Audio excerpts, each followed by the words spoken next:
Então, boa noite, pessoal. A quem não estava aqui na sala de modo síncrono e está assistindo essa aula, ou bom dia, ou boa tarde, dependendo de quando estiver assistindo, conversava aqui um pouco com os colegas em relação a aspectos específicos que cada um tem ali uma questão, uma dúvida quanto ao seu trabalho.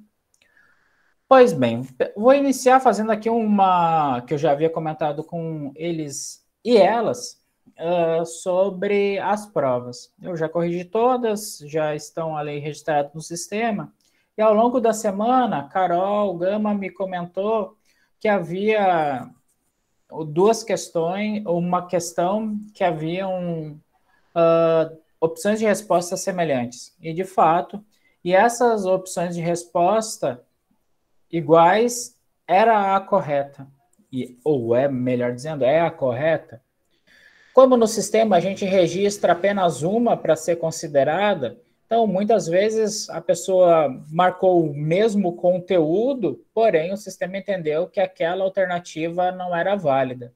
Então eu abri agora no início da noite, um pouquinho antes da aula, resposta por resposta daqueles que o sistema havia considerado errado, e ver se a pessoa marcou uma que o conteúdo era igual à anterior, mesmo o sistema considerando errada, eu fui lá e registrei a pontuação como se estivesse certa. Então, o sistema, embora esteja ali considerando errada, a nota já foi tida como se ela fosse, como é, correta. Então, todas as notas já estão ali atualizadas em função deste pequeno erro que eu cometi, mas já está ali sanado. Agora, os colegas que responderam uma alternativa que não era nenhuma das duas corretas, aí eu mantive a nota que estava, porque não há motivo para ver a alteração. Sim, Leandro. Antônio, é aqueles que ficaram marcados em laranja, que a nota ficou parcial. Não dá pra gente ter uma previsão de quanto a gente tirou, não, né? Como assim? Para mim aparece quantos pontos cada um, porque eu registro. Eu não consegui visualizar, não, minha nota. Não sei, para mim aparece cada resposta, eu não consigo saber a interface de vocês. Para mim aparece. Olha, na questão lá que valia 2, eu dei 1,5, por exemplo. Para mim aparece quanto foi para cada. Quais são os elementos que eu levei em consideração? Uh, coesão, coerência do texto, correção gramatical, pertinência ao tema, desenvolvimento da escrita, que é o principal. Então, foram os aspectos que eu levei em conta. Não sei se o sistema atualizou, creio que já atualizou. Era o que? 6 horas quando eu comecei a fazer Vou dar uma esta olhadinha lá, então. revisão, mas para mim aparece assim, as discursivas dessa forma. Agora, as objetivas não tem meio certo, né? Estão certas ou erradas, e é essa segunda que havia ali este problema, eu já digitei ali o valor como se fosse integral daqueles que marcaram a opção que o conteúdo da questão ali da resposta era o mesmo. Então, para mim aqui está tudo certo.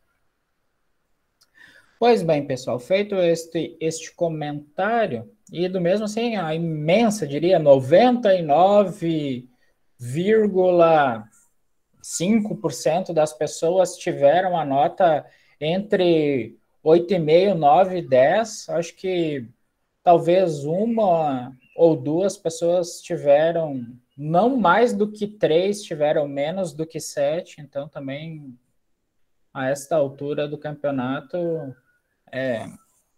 qualquer 0, alguma coisa torna-se bastante, assim, meio que irrelevante. Contudo, se a pessoa entender ali que merece uma nota maior na discursiva, sempre sinta-se à vontade para requerer ali uma recorreção sem mistérios. Seguindo, pessoal. Até a semana passada, quando foi a nossa prova, a gente tratou de aspectos conceituais da disciplina. Falamos sobre conceitos de tema, então todas as nossas aulas lá gravadas e disponíveis na plataforma AVA, assim como os textos que serviram de base, os artigos científicos que eu coloquei ali para que vocês pudessem perceber como que funciona a linguagem científica, que ela é muito diferente do que vocês estão acostumados, e Marcel nos falava aqui também, dando seu depoimento da escrita ao longo da vida acadêmica. Juntar um conjunto de resenhas não é produzir um texto científico. Então, há toda uma linguagem acadêmica que precisa ser, e aqui quem tomar este caminho dos artigos tem ali algumas bases, e quem for fazer ali uma monografia não difere muito, para ser sincero, assim, no final das contas é quase que fazer a mesma coisa. Diferença só que em uma monografia, como o nome, como o conceito já dá a entender, a gente tem uma dedicação maior à análise e à revisão bibliográfica, enquanto artigos científicos, a análise está muito centrada em descobertas científicas, em inovações, em análise, né? Um artigo científico que é só revisão da bibliografia, ele é pouco relevante, assim. Pois, dessa forma, feito este comentário, avaliando a necessidade da gente sempre avançar na produção do conhecimento, eu vou explicar aqui como se estrutura, e aí, como de costume, eu vou utilizar a nossa área de chat aqui de apoio. Como se estrutura um trabalho? Então, mesmo que seja um artigo científico, a estrutura ela é semelhante. Não vai ter ali uma folha de rosto, mas o sumário, a numeração progressiva e tudo, a paginação e tudo mais será idêntico, idêntico mesmo. Então, um trabalho acadêmico, por exemplo, um projeto de seleção no mestrado, um projeto de seleção numa pós-graduação, segue esta mesma estrutura aqui. Entre elementos pré-textuais, textuais e pós-textuais, pessoal. Então, vamos colocar aqui um trabalho científico se divide em elementos pré-textuais, textuais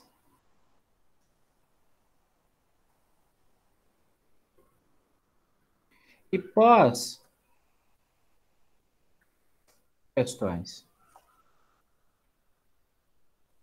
Os elementos pré-textuais, eles apresentam aqui uma característica de identificação dos autores, das autoras, da instituição ou das instituições envolvidas na produção, onde está referenciado esta pesquisa e seus resultados. A que se refere este material? A aprovação em uma disciplina, a conclusão de um curso, a seleção de um processo de um ingresso numa pós-graduação, ou no mestrado, no doutorado, no pós-doutorado, ou a conquista ali de uma cadeira em alguma universidade. Então, os elementos pré-textuais, eles têm um caráter mais descritivo e de identificação. Os elementos textuais é o que a gente chama o cerne do trabalho. Ou seja, a parte que importa. E os elementos pós-textuais, eles servem ali para complementar informações que por questões de diagramação, questões de fluidez da escrita, não foram incorporados ao texto. Lembrando aqui, eu comentava isso de modo a esclarecer algumas dúvidas da turma aqui antes de iniciar a gravação. Quem optar pela monografia, a monografia, de acordo com o nosso regimento, já aprovado, ela deve ter 30 páginas. Ou seja, no final das contas, dá no mesmo do tamanho do artigo. No final, assim, se equivale. 2, 3 páginas é quase irrelevante quando a gente está falando de dezenas de páginas. Então, é uma reflexão mais alongada ou é um texto um pouquinho mais objetivo. Então, a diferença é pouca. Então, da primeira página da introdução, que a introdução é o primeiro elemento pré-textual, eu vou reforçar isso aqui, até a última página da conclusão, que é o último elemento pós-textual, são 30 folhas. Então, dá elas por elas, assim, no final das contas, assim, o conteúdo, vamos dizer, a parte mais robusta da escrita, ela se mantém, assim, ela se mantém a mesma. Os elementos pré-textuais, eles, vamos assim dizer, existem alguns que são obrigatórios e outros que são opcionais. Eu vou tratar aqui apenas dos elementos obrigatórios, porque o tempo é escasso e creio que também ali na adiante, na produção, vocês também optarão. Quem quiser saber quais são os elementos opcionais, recordem, eu já disponibilizei aqui o nosso velho e conhecido manual de normas da BNT-UFES, que a gente adota aqui na instituição. Já disponibilizei há coisa de 4, 5, quem sabe até mais aulas atrás.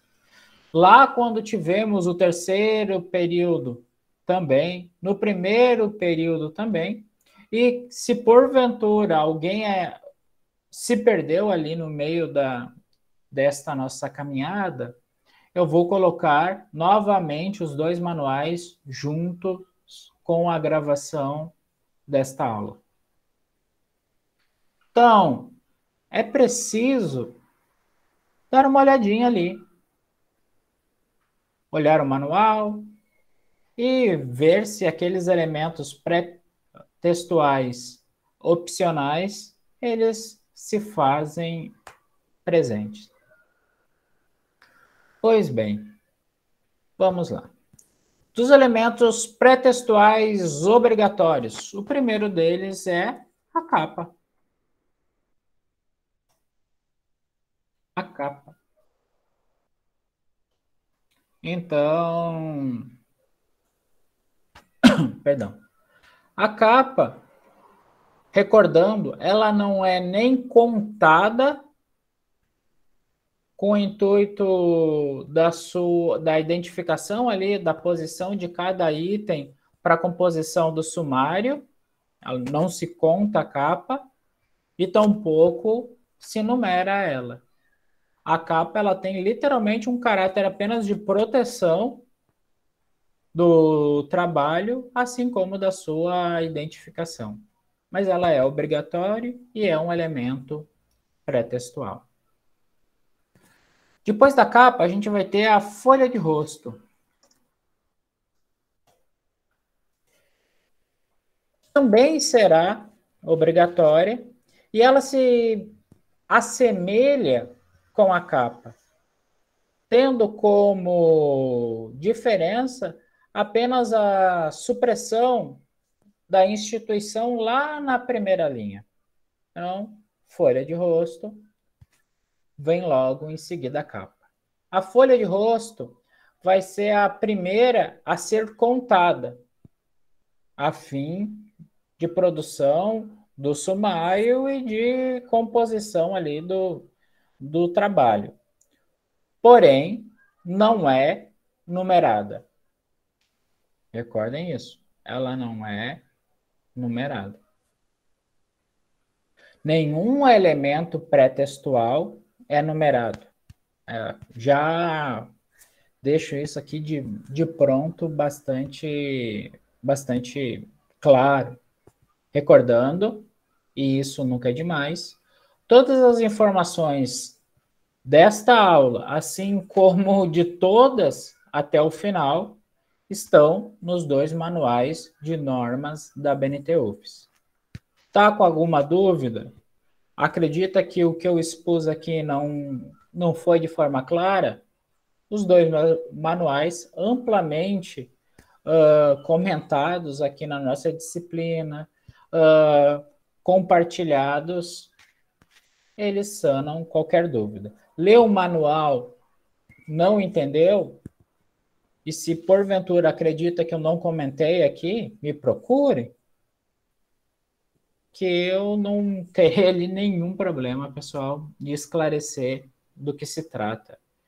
E se porventura aqui eu, em função do costume ou de um ato falho, me equivoquei, me lembrem aqui também, vocês sabem, sempre tiverem, sempre terão esta liberdade, de modo presencial ou virtual, pelos inúmeros canais de comunicação, a entrar em contato comigo. Assim.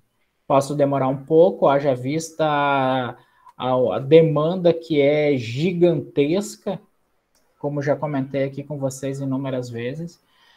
Posso demorar um pouquinho ali, uns 2, 3 dias, dependendo do acúmulo de trabalho até uma semana, mas eu sempre retorno, eu sempre dou algum posicionamento para vocês quanto ao que me foi perguntado.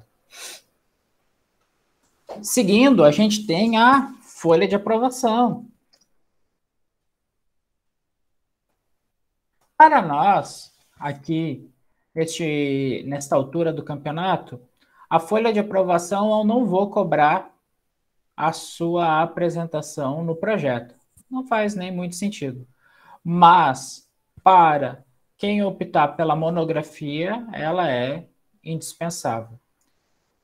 E aqui há uma lacuna, porque ela é utilizada para a banca. Então, creio que, independente se você optou pelo artigo ou pela monografia, terá que haver uma folha de aprovação. Agora, com artigos, não se pensou se ela vai ali apenas como um anexo a esta lacuna aqui, que terá que ser pensada. Creio eu que até mesmo revisaremos no próximo ano a possibilidade de entrega de artigos como substitutivo de trabalho de conclusão, porque assim não tem realmente surtido o efeito, assim. Os trabalhos não, tirando alguns, assim, eles não têm sido robustos o suficiente como se acreditavam, por inúmeras questões que não escapam ali, não é vamos assim dizer, do potencial de vocês, assim, de quem escreve, de quem já escreveu, assim, é da forma como a instituição segue sendo estruturada, apesar das inúmeras lutas e dos embates que a gente tem travado ao longo desses últimos anos para o fortalecimento da pesquisa e da pós-graduação, e ainda mais agora num contexto de Covid que desmobilizou muitas das nossas lutas, assim, e criou condições legítimas de argumentar que não se dá nesse momento, como tornar robusta um departamento de pesquisa e pós-graduação, assim, que justificaria ter artigos para substituição das monografias de conclusão de curso, assim. A simples orientação de um professor e seu aval nem sempre justificam. Então, por isso eu sempre digo assim, muito cuidado, muita cautela, porque no final das contas é o nome de vocês, é como vocês serão lembrados, como a gente é lembrado pelas coisas que a gente escreve. Então, existem muitos atravessamentos aí no meio, então a gente sempre tem que ter este zelo, porque ao fim e ao cabo, o legado que a gente deixa são as coisas onde o nosso nome está registrado. Então, temos a capa, temos a folha de rosto, temos ali a folha, a ficha de aprovação, elementos descritivos de identificação dos autores, autoras, do trabalho e da instituição. A gente passa, então, para o resumo, ou melhor, para os resumos. Lembrando aqui, resumo é ponto central em artigo científico. Assim, um bom resumo pode salvar ali um artigo meia boca, assim como pode condenar um ótimo artigo. Assim. É a primeira coisa que é lida quando algum desses materiais ele é submetido ao escrutínio de uma banca de seleção de uma revista, e é o que a gente lê também com bastante cuidado na hora de corrigir um trabalho de conclusão, uma monografia que encerra aí a jornada de vocês durante o curso. Os resumos são obrigatórios tanto em língua portuguesa quanto em língua inglesa. E eles têm que ser, assim, não só similares, mas eles têm que ser do ponto de vista da compreensão idênticos. Você não pode escrever um e depois simplesmente escrever outro em língua inglesa. Não, eles têm que ser idênticos, assim, correlatos. Recordo que... Tradução, né? Tem que ser uma tradução quase que juramentada, assim. Não é exigido aqui para nós, mas ela tem que ser uma tradução, assim, fiel, assim.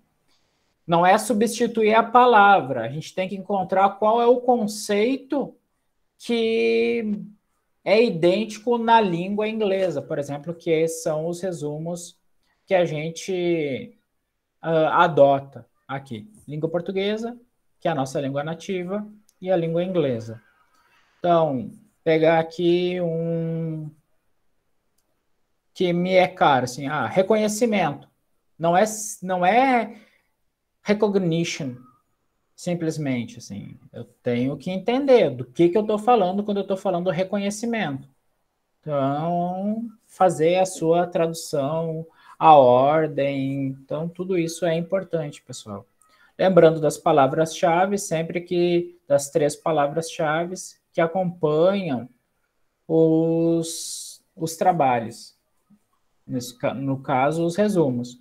Porque quando a gente, por exemplo, coloca numa plataforma de busca, por exemplo, o Cielo, onde estão todas as revistas importantes do Brasil, quiçá do mundo, quando o periódico ele é registrado e a produção científica, o artigo ele é registrado pelas palavras-chave.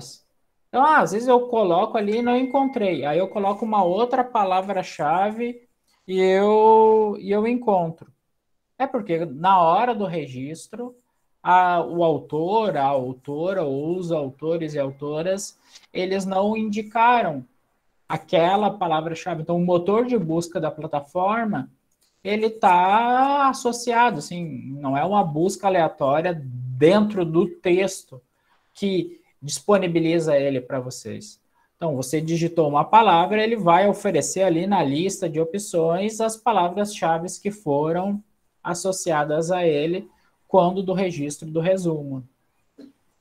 Então, pensar bem quais são os conceitos, então palavras pode parecer até meio genérico, mas quais são os conceitos centrais que identificam a sua produção, porque são eles que vão ser indexados às suas obras. Avançando mais um pouquinho, a gente tem capa, folha de rosto, folha de aprovação, resumo em língua portuguesa, resumo em língua inglesa, e aí a gente chega no sumário. Notem que essa estrutura aqui já depende se é um artigo ou se é uma monografia. Do resumo em diante, é tudo igual, assim. Numeração progressiva, como o sumário se estrutura, como a introdução se estrutura, como o desenvolvimento, a conclusão, a lista de referência, anexo, apêndice, como tudo mais é posto, é igual, assim. Igual. Sumário, e aí depois eu vou explicar, porque tem uma regra, tem uma norma da composição do sumário, da forma como ele é apresentado, então dos títulos, subtítulos e por aí afora, que a gente vai ver, da seção primária até a seção quinária, todos alinhados à esquerda, eles têm regras para o seu espaçamento, eles têm regras para as margens, para o que é negrito, para o que está na escrita corrente, para o que é itálico. Então, há um conjunto de normas que eu vou falar ao final da aula. Uma vez feito o sumário, a gente vai entrar, então, para os elementos textuais. Então, capa, folha de rosto, folha de aprovação, os resumos e o sumário são os elementos pré-textuais obrigatórios. Recordando aqui que do resumo em diante independe se artigo científico ou se monografia, tese, trabalho de conclusão de uma pós-graduação, uma dissertação de mestrado, uma tese de livre docência, depende, assim, essa estrutura é a mesma onde a BNT vale, e principalmente aqui para nós, onde a BNT UFES é o norte da organização dos trabalhos, pessoal. Primeiro elemento textual, introdução. A introdução vai ser o primeiro elemento numerado e contado. Primeiro elemento numerado, lembrando que a contagem das páginas das folhas começou lá na folha de rosto. Mas o primeiro onde que aquele pequeno número estará impresso na folha é na introdução. Então, muito cuidado se vocês dominam ali o Word e a produção automática de sumário, beleza, não importa se você está fazendo manual, automático, só que não vão pela formatação de série, vamos assim dizer, que o Word entrega. Aquela ali não está de acordo com a BNT UFES. Se você consegue abrir o Word, entrar lá na formatação do sumário, parametrizar ele de acordo com as regras, beleza. Mas lembre, alterou um pouquinho do texto, ele vai mudar, dá uma conferida. Uma conferida sempre é bom e prudente para ver se as páginas não saíram de ordem, se o sumário se manteve tal como a disposição dos títulos das seções ao longo do texto. Chega uma hora que parece que o sumário hipnotiza a gente. Eu nunca vi um negócio desse, Antônio. É uma coisa complicada mesmo, Eric. Ali, eu deixo para fazer ao final, assim. Eu prefiro fazer manual, olhar certinho. Pô, tô para imprimir, já tá em PDF, ok, volta ali para o arquivo Word, corrige, dou uma última verificada e aí bota em PDF e aí não tem mais erro. É isso, não, desculpa a interrupção. Não tem do que se desculpar, não, meu amigo. É assim mesmo que a gente vai interagindo. A aula, você sabe melhor do que eu, né, ser feita assim na interação. Seguindo, a gente então vai agora para o desenvolvimento. Desenvolvimento é é o que importa, né? Então, para a monografia, o desenvolvimento ele é composto de 3 capítulos, de em torno de 10 páginas ali no máximo, assim, eu sugiro. Máximo não, mas aconselhável ali, cada um. Agora, o desenvolvimento no artigo dá quase na mesma, assim. Você vai ter que ter um capítulo, uma sessão de abertura, você vai ter ali uma sessão mais conceitual, como a gente pode ver nos artigos que eu disponibilizei ali ao longo da nossa disciplina. E que vocês podem buscar ali na base de dados do Cielo ali, que vocês vão observar. Há uma sessão basicamente teórica, há uma sessão ali mais descritiva empírica, há uma sessão final de análise, que é, na realidade, os 3 capítulos, né? A gente tem um capítulo de abertura, que é um capítulo metodológico. Por isso eu digo, fazer um bom projeto é garantir que você tem 1/3 do trabalho de conclusão produzido. Eu diria mais. Eu diria que é ter 50%. Por quê? Toda monografia ela abre com capítulo metodológico. Metodologia essa já produzida na confecção do projeto. Então, você vai apresentar o seu tema, você vai falar sobre o seu objeto, você vai colocar ali qual é a questão que você está tratando, você está falando já ali da sua hipótese, você está falando das metodologias de coleta e análise de dados. A única coisa que não vai no capítulo metodológico é a revisão da bibliografia, que vai no capítulo seguinte, que tem o mesmo nome. Então, estado da arte, análise bibliográfica, revisão da bibliografia, vai ter inúmeros nomes para a mesma coisa. Então, segundo capítulo. Terceiro capítulo é um capítulo onde você vai refletir sobre o que você prometeu. Falei que ia ter entrevistas. Então, depois de ter analisado aquele material, o que eu posso falar sobre o que eu me dispus? O quanto eu me aproximei do meu objeto. Então, tudo isso é importante. Então, a gente tem o desenvolvimento. Uma vez concluído, a gente vai para, com perdão da redundância, a conclusão. A conclusão vai ser ali o momento final. O momento final da parte textual.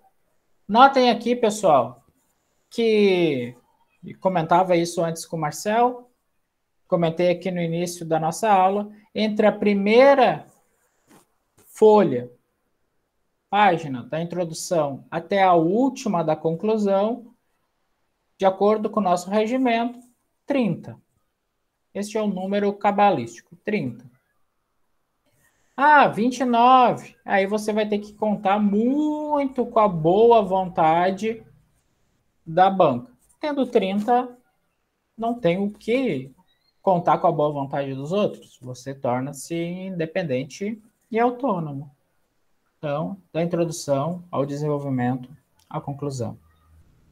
30 páginas. Lembrando que os elementos pré-textuais, assim como pós-textuais, eles não contam aqui no nosso regimento para computar ali o tamanho do trabalho. Então, feita a conclusão, encerrados os elementos textuais, a gente avança agora para os elementos pós-textuais. Os elementos pós-textuais obrigatórios, a gente pode passar para o singular porque é um só, que é a lista de referência. Lista de referências. Lista de referência, ou seja, aquela listinha costumeira que a gente vai também aprender aqui. Aprender não, porque a gente já viu lá no terceiro. Espero que vocês já tenham desenvolvido ali ao longo dos trabalhos que vocês foram fazendo nas disciplinas, nesse intervalo entre o terceiro período e agora o nono. Mas se porventura não fizeram, ou não é nenhum pecado, não é nenhum crime não ter ali não feito, não é nem responsabilidade, porque é preciso cobrar, então, a sua execução. A gente vai rever nos mínimos detalhes como se faz uma boa referência de uma obra, seja de um capítulo de livro, seja de um livro no todo, seja de um artigo dentro de uma revista periódica, seja de um artigo dentro de um livro ali organizado, editado por um conjunto de autores ou autoras. Então, a gente vai rever tudo, recordando. Isso que eu falarei tá lá nos nossos manuais ABNT UFES. Encerrada a lista de referência, a gente encerrou a parte, vamos assim dizer, obrigatória. Tudo que tiver além desses elementos que eu comentei aqui é opcional. Como são os anexos e os apêndices. E eles não são a mesma coisa, pessoal. Não são a mesma coisa. Eu vou aqui comentar.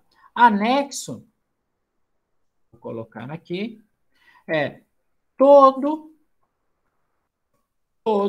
material produzido por terceiros.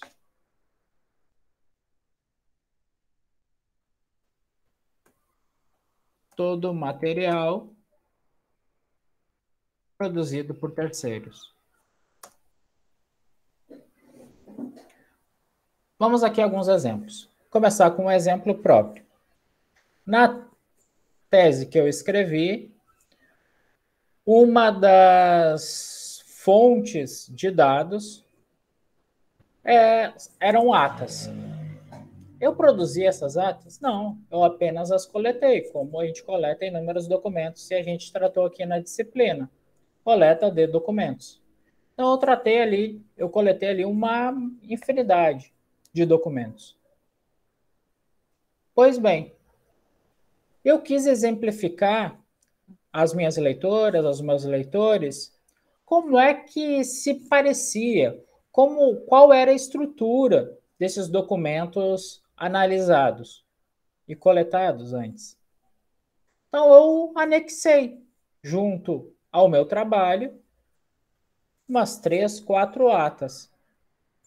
Eu não produzi elas. Então, não é um material meu. Então, a gente chama esse tipo de item anexo. Então, atas, memorandos, e-mails que não tenham sido produzidos por nós, julgados, sentenças, todo tipo de material que não é material bibliográfico é um anexo, se a gente acrescentar ele no trabalho. Como um exemplo. Eu quero colocar aqui um anexo, ou quero colocar aqui uma decisão judicial. Opa, isso é um anexo. Agora, apêndice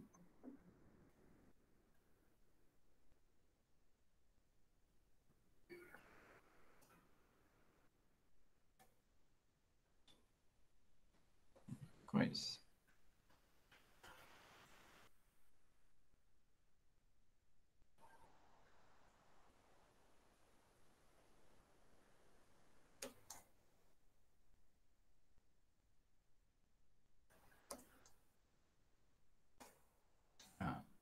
O apêndice é todo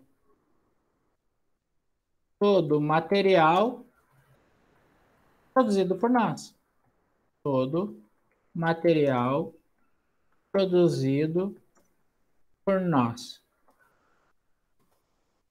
Por exemplo, uma entrevista.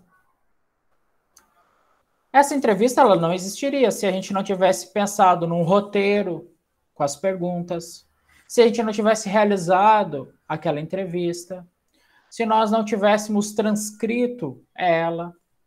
Então, se a gente quiser colocar no trabalho para ilustrar, para mostrar, olha, uma das nossas fontes de dados eram entrevistas.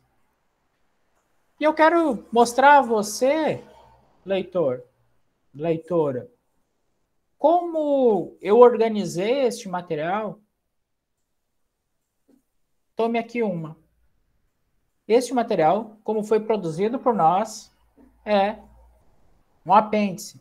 Se porventura eu quero colocar ali um conjunto de fotos, desenhos que tenham sido feitos por nós e por alguma razão não estavam incorporados ao texto, é um apêndice.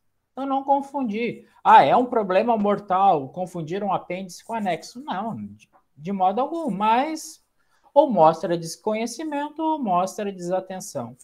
Então é um dos dois.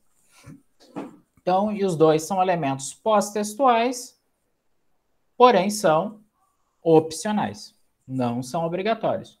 Não quero mostrar, não sou obrigado. Pois bem, pessoal, então aqui a gente tem a estrutura de um trabalho científico, seja a forma como ele se apresente. Agora eu vou para aspectos mais de minúcia, vamos assim dizer, mais característicos aqui das monografias.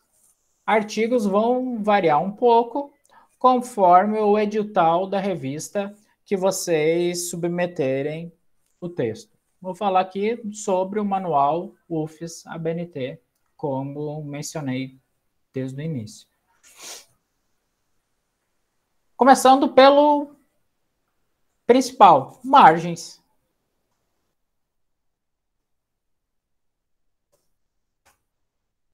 Superior esquerda, 3 centímetros. Então, superior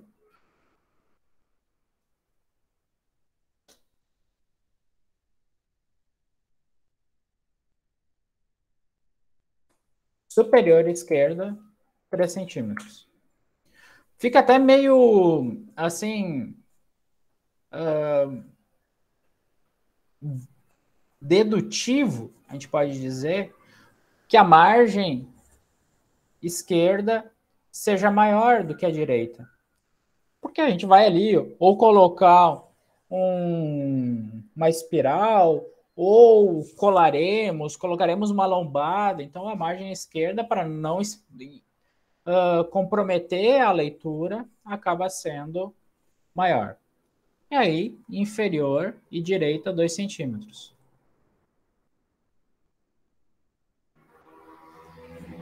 Aí, inferior e direita, perdão. Inferior e direita, 2 centímetros. Então, temos agora, sabemos a estrutura do trabalho, sabemos a margem. Lembrem, pessoal, vale para todo o trabalho. Ah, não, quero fazer a capa diferente. Não existe isso. Nem tamanho de fonte, nem negrito, nem maiúsculo, nem minúsculo. Não existe título na capa todo maiúsculo. Ah, não, quero botar maiúsculo. Ah, quero botar numa fonte maior. Não existe. É um texto, ele segue as regras da língua portuguesa e das normas da BNT de qualquer jeito. Pois bem, agora vamos à fonte. Tamanho da fonte. Tamanho da fonte. 12. Só em duas situações, única e exclusivamente nessas duas situações, o tamanho da fonte será 10. 10 apenas quando fizermos ali um rodapé ou nas citações com mais de 3 linhas, porque elas estarão em recuo. Então, só nessas situações, rodapé e citações com mais de 3 linhas, porque elas estarão em recuo, é que a gente utiliza o tamanho da fonte 10. Portanto, nunca maior de 12, nunca menor de 10, e este tamanho, nesses dois casos que eu mencionei. Agora a gente vai para o tipo de fonte. Arial ou Times New Roman.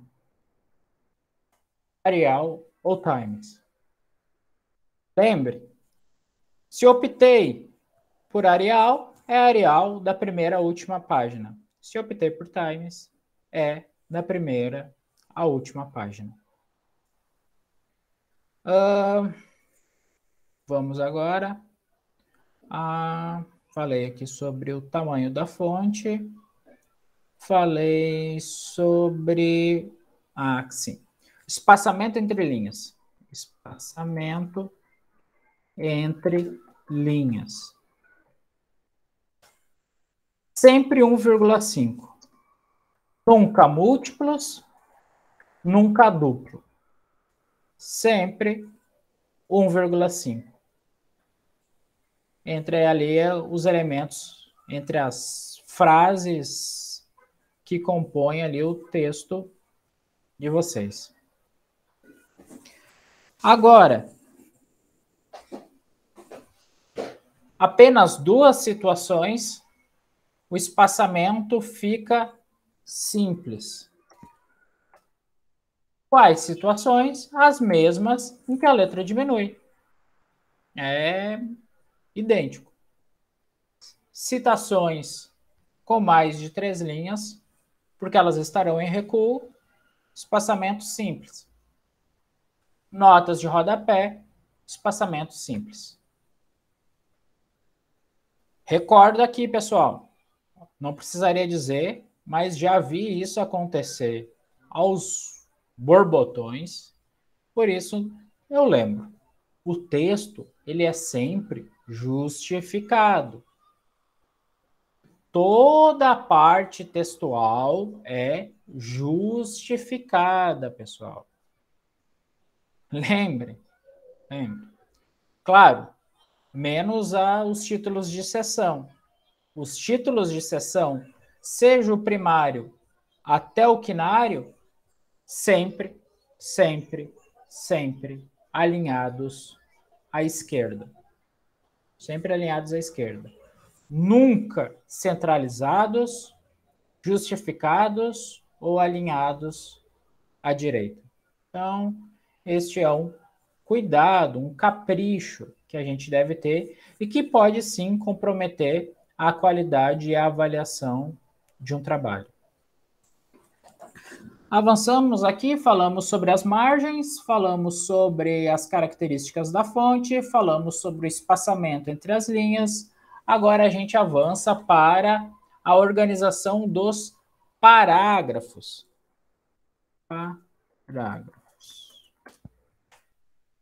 Os parágrafos, pessoal, vocês podem escolher separá-los ou identificá-los de duas formas. E o mesmo que foi dito quanto ao tipo de fonte. Uma vez escolhido um tipo de organização dos parágrafos, Este tem que ser da primeira à última palavra. Não posso fazer ora um, ora outro. Tampouco combiná-los.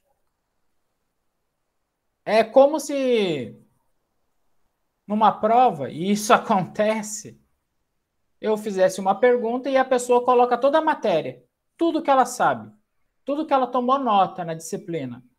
Aí ela tem a questão considerada errada. Aí ela diz, não, professor, mas olha só, eu coloquei aqui o que você pediu, sem dúvida, colocou o que eu pedi, e um monte de coisa que eu não pedi. Ou seja, ela não fazia a mínima ideia do que era certo e errado. Então, está errado. Você não consegue diferenciar. A mesma coisa acontece aqui com os parágrafos. Ou você faz de uma forma, ou faz de outra. Fazer das duas misturadas está errado. E está errado. E isso impacta muito na avaliação de um trabalho. Seja como ele for. A divisão dos parágrafos. Você pode fazer utilizando um recuo, um tab, na primeira linha, quando inicia o parágrafo, e manter todos os parágrafos com o recuo, todos os parágrafos, sem espaçamento em branco entre um e o outro parágrafo, ou separar os parágrafos por um espaçamento em branco, mas com todo o texto alinhado à esquerda, sem um espaço em branco entre o início ali da margem e o texto, e o início da primeira linha do texto. Então, ou um recuo na primeira linha, indicando o início do parágrafo, ou sem esse recuo e o texto completamente alinhado à esquerda, mas separando o início de um parágrafo por uma linha em branco. Imagine se você não coloca o recuo e não coloca uma linha em branco. Fica um texto do José Saramago. E aí o Saramago pode fazer porque ele é um Nobel em língua portuguesa e porque é um texto literário e aí a arte prevalece sobre a ciência. Agora, se você colocar espaçamento no início do parágrafo e uma linha em branco, vai ficar um monte de buraco no texto. E é um texto científico, não é um queijo suíço. Então, a gente tem que levar isso em consideração. Avançando, pessoal, a gente tem agora a numeração progressiva, que é aquele pequeno número que vai antes do início de cada uma dos títulos e subtítulos. Lembrando, títulos e subtítulos sempre alinhados à margem. Não tem assim, 1 alinhado à margem, 1.1, um pouquinho recuado. Eu vou ali dando um espaço até onde eu acho que fica bonitinho. Não. Títulos, subtítulos, ou seja, toda a numeração progressiva alinhada à esquerda. É assim no texto, é assim no sumário. Não existe sumário, e é isso que eu peço para vocês prestarem atenção. O sumário automático do Word, que vem de default, ele está com esses recuos, seguindo não sei qual norma. Para nós, sempre alinhado. Então, se você consegue lá mexer nos parâmetros e alinhar tudo, beleza. Se não, faça manual. Sempre alinhado à esquerda. Não fez, é errado. Não obedeceu a essas regras que a gente está falando aqui, é errado. Então, seguindo. Mas no texto jurídico é diferente. No texto jurídico, não sei, é outra coisa. No texto científico é assim. Então, é preciso a gente ter este cuidado, turma. Este cuidado. A numeração progressiva.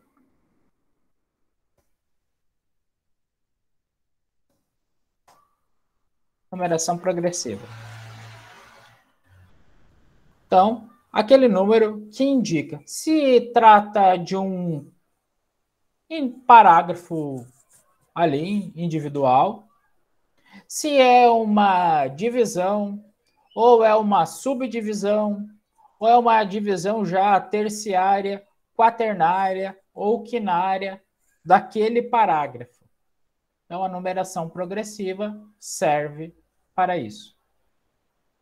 E a grafia, a característica deste título e seus subtítulos, deste parágrafo e das suas subdivisões, não é aleatória. Então, vamos lá. A seção primária, que é o parágrafo em si, o início dele, é sempre identificado pelo número colocado ali de modo individual. 1, 2. As seções primárias, que nem para nós, a primeira seção primária é uma redundância. A seção primária, a inicial, é introdução. Então, 1 é introdução. O 2 ainda é uma seção primária, só que é a segunda seção primária.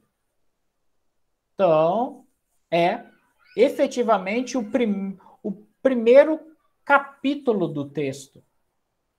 Então, história do direito. 2. Estou ali, fiz a minha introdução, quero colocar um pouco sobre a história do direito fazer um capítulo de abertura do meu texto, não quero colocar metodologia, quero fazer o trabalho errado, sem o primeiro capítulo ser metodologia, e boto 2, história do direito.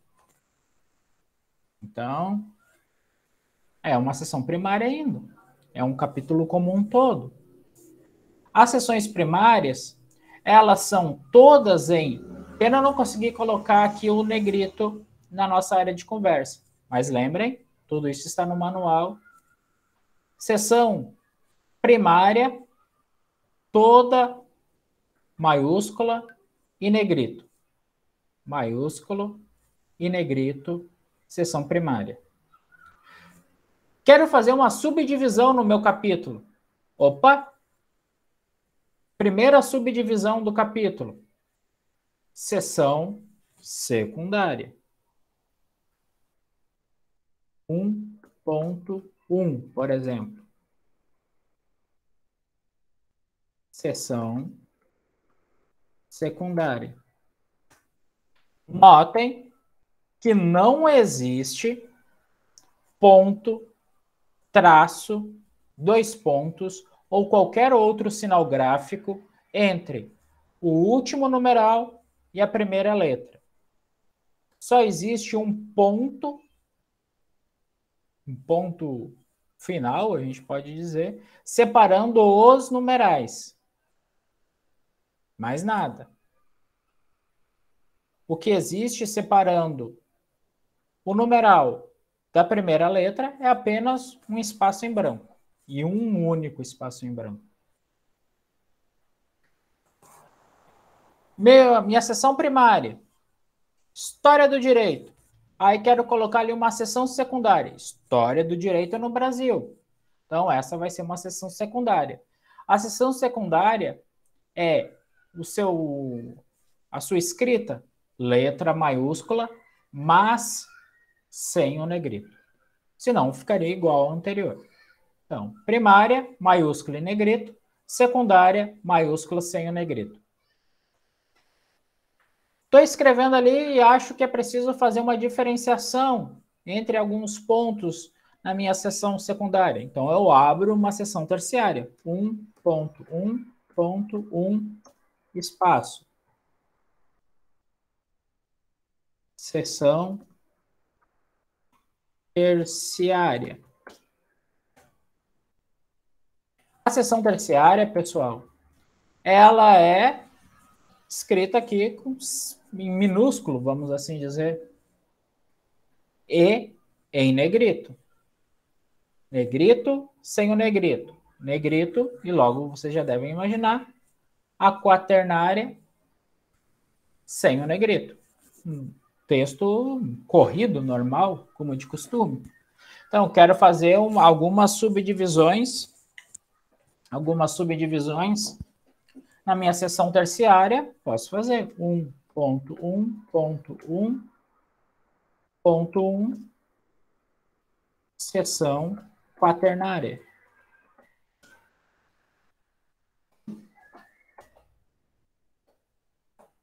Então, sem negrito e o texto normal.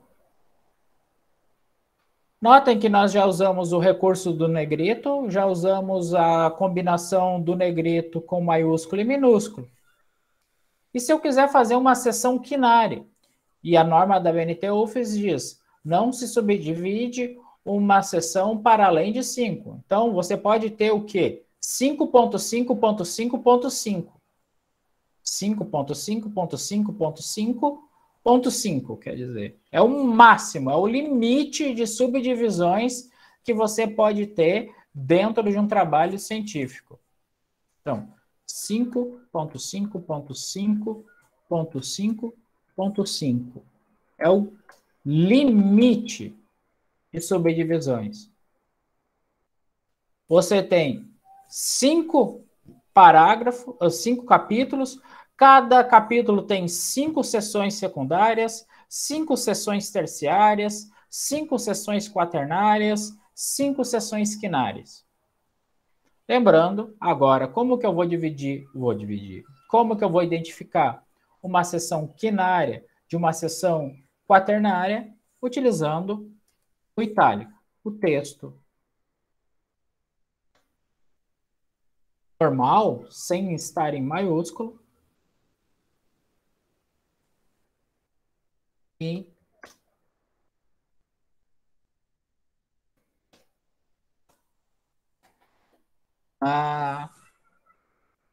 com itálico. Então, assim a gente organiza a numeração progressiva dos títulos, subtítulos de um texto científico. E tal como está aqui, com essas mesmas características e o seu mesmo alinhamento à esquerda, a gente reproduz no sumário. Lembrando que as margens no sumário e assim na capa e como todo o texto, tamanho de fonte é este. Outro ponto, pessoal. Dentro do texto, fora dos títulos de seção, em que momentos eu utilizo o negrito e em que momentos eu utilizo qualquer outra forma de caracterizar alguma das partes. Uma palavra, um conceito, uma frase, quiçá, que eu queira destacar. Negrito, ou antes, itálico. Itálico. Palavras em língua estrangeira. Mesmo que elas tenham sido incorporadas ao nosso idioma nativo, a língua portuguesa. Mouse, book, law, qualquer palavra, mesmo que ela tenha sido incorporada, mesmo que ela tenha um correlato em língua portuguesa. Opa!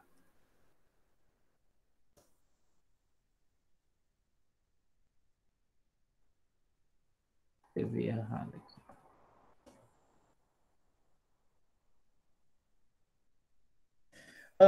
A gente coloca em itálico. de acordo com a common law. Ou no nascimento da common law. Vai itálico. Está em língua inglesa. Colocar em latim, vai itálico. Colocar uma frase, vai em itálico. Colocar um conceito, uma palavra, uma letra em grego, o que seja, vai itálico. Não é negrito, não é sublinhado, não tem um círculo, é itálico. Agora, uma dica. Não encham de texto, de palavras, conceitos, e muito menos de frases ou parágrafos em outras línguas, a menos que vocês realmente dominem o conceito. Simplesmente por firula ou ou para mostrar uma erudição, a menos que se atenha, não o façam. Realmente não o façam. O texto fica simplório e não simples. Então, não há nenhum problema um texto ser simples, desde que ele seja incisivo, preciso. Então, fazer só por mostrar uma falsa erudição, não o façam, pessoal. Por favor, não o façam. Torna o texto constrangedor. Avançando. Negrito.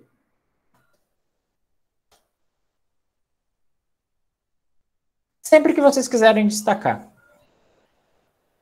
E aqui, lembrem uma máxima. Se você destaca tudo, nada está destacado. Se tudo é importante, nada é importante. Porque você está tratando tudo da mesma forma. Então, destaquem uma palavra, um conceito ali que, porventura, ele vai ser utilizado muito pouco, mas naquele ponto do texto, você acredita que ele é importante, pessoal. Então, nesse caso, faça a utilização do negrito. Então, não sublinhem, não circulem, não façam nada. Não façam nada disso. Então, olha, quero colocar ali um conceito. A vanguarda jurídica. Nem sei se existe esse conceito. Pô, mas ele é importante. Eu quero chamar a atenção do meu leitor, da minha leitora para ele. Então, eu vou lá e coloco ele em negrito. Uma vez, duas vezes, quantas vocês entenderem que naquele momento do texto você precisa capturar a atenção do leitor e da leitora. Então, coloquem ali. E reparem, a gente não faz combinação de itálico e negrito, a não ser, claro, que você queira chamar a atenção para uma palavra estrangeira. Mas se ela já está em língua estrangeira e já está em itálico, meio que ela já capturou a atenção, ou assim se espera, da pessoa. Não precisa tornar ele assim meio grosso com o itálico. Então a gente vai organizando. Notem aqui, pessoal, que a gente viu a estrutura do texto, a gente viu as organizações de margem, a numeração progressiva, espaçamento entre linhas, tamanho de fonte, tipo de fonte, a base, assim. Nada disso. Lembrei da questão do texto estar justificado, alinhados, os alinhamentos, à esquerda, quando à esquerda, à direita, quando à direita, justificado, nunca centralizado, não tem nada em um texto científico que vá centralizado, nem título, nem citação, não tem nada que vá centralizado, nem a linha, nada é centralizado. Talvez ali os elementos da capa e alguns elementos pré-textuais, mas fora estes, a parte textual, nada é centralizado. Nem nos pós-textuais, nem o conceito anexo, nem o conceito apêndice, nem os elementos da lista de referência, nada é centralizado. A gente vai tratar daqui umas 2 aulas, mais ou menos, como compor uma lista de referência. A lista de referência, ela vai ser alinhada à esquerda, ela não vai ser nem justificada, pessoal. Ela vai ser sempre alinhada à esquerda. acho que era isso de momento, senão fica muita informação e aí a gente acaba perdendo a qualidade. E assim, eu reforço, sou um pouco assim duro nesse ponto, porque a galera acaba relaxando.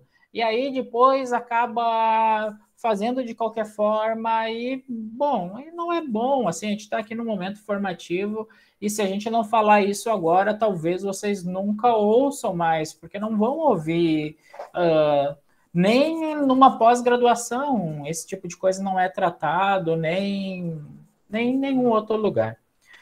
Pois bem, pessoal, da minha parte era isso. Alguma dúvida, questão, curiosidade, queiram apontar alguma contradição, fiquem sempre livres para isso.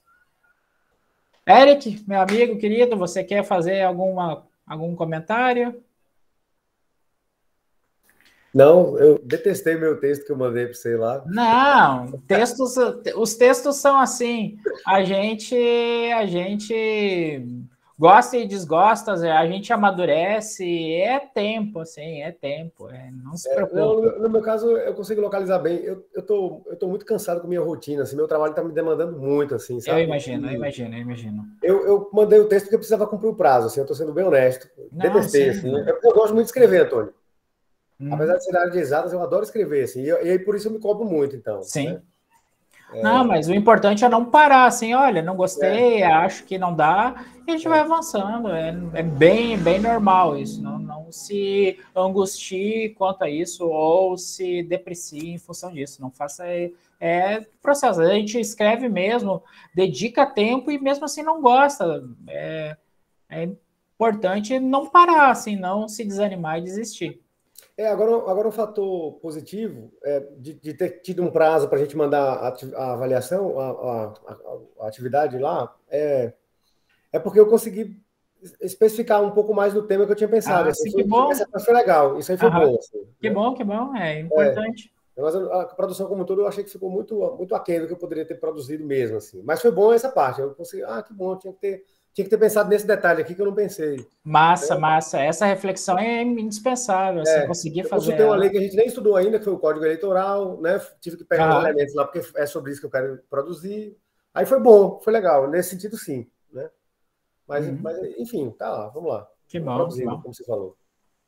Mayra, eu vi que você também, o Leandro, Cássio, a Cássia, Gleison, os colegas que nos acompanham agora nesse momento.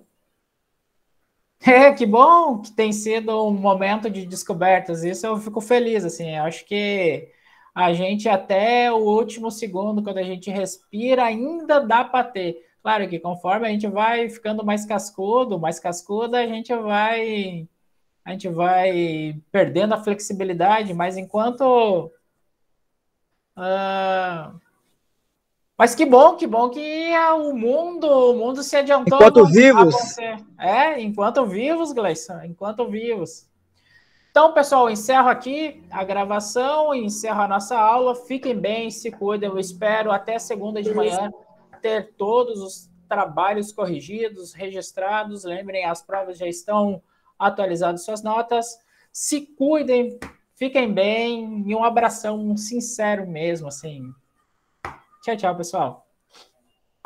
Tchau, professor. Bom final de semana. Tchau, professor. Obrigado. A todos e todas vocês. Tchau, pessoal. Boa noite. Bom final de semana. Boa noite. Boa noite. Juízo, hein?